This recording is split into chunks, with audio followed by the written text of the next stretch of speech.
শুভ সকাল বন্ধুরা, আপনারা সবাই ভালো আছেন তো? আমি ভালো আছি। আজকে বৃহস্পতিবার, দেখুন আজকে আমি সকালবেলা উঠে পুজো দিয়ে নিয়েছি। এরপরে আপনারা দেখতে থাকুন। আস্তে আস্তে আমি অল্প একটু দেখানোর চেষ্টা করব, যা কিছু হয় অল্প একটু দেখানোর চেষ্টা করব। আপনারা দেখবেন, ভালো লাগবে। ঠিক আছে, আবার পরে আসি। এই দেখুন, আমি আজকে সুন্দর করে পুজো দিয়ে নিয়েছি। আর রাধাকৃষ্ণের দেখুন ড্রেসটাও আমি ছাড়িয়ে নিয়েছি। দেখুন, আর এই ড্রেসগুলো না সব আমার হাতে বানানো। দেখুন, এই দেখুন গোপুর ড্রেস সবাইকে সুন্দর করে পুজো করে নিয়েছি। এই দেখুন আমার মা,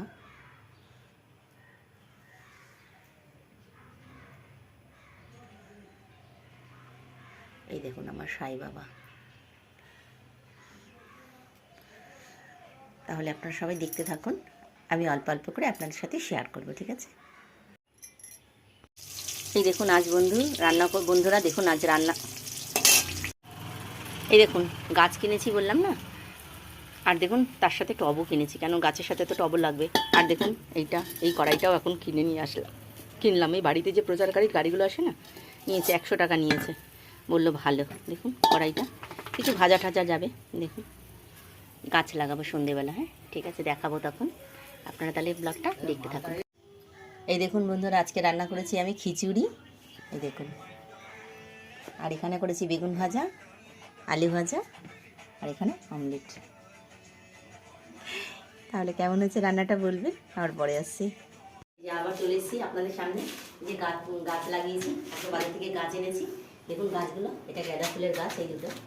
আর এখানে এটা হচ্ছে চন্দ্রমল্লিকা, আর এখানে দুটো এক করে ফুটেছি। আর এই যে নানা রকমের সারগুলো দিয়ে এখন ফুটলাম। তাহলে এখন উপরে ছাদে নিয়ে যাব। চলুন আমার যেই গাছগুলো আমি পুঁতলাম, সেগুলো আমাদের গাছগুলো আপনাদেরকে একটু দেখাই। এই দেখুন কোনটা পুঁতেছি বলুন তো। এই যে এটা পুঁতলাম, আর এই দেখুন সব গাছগুলো আমার গাছ। এই দেখুন,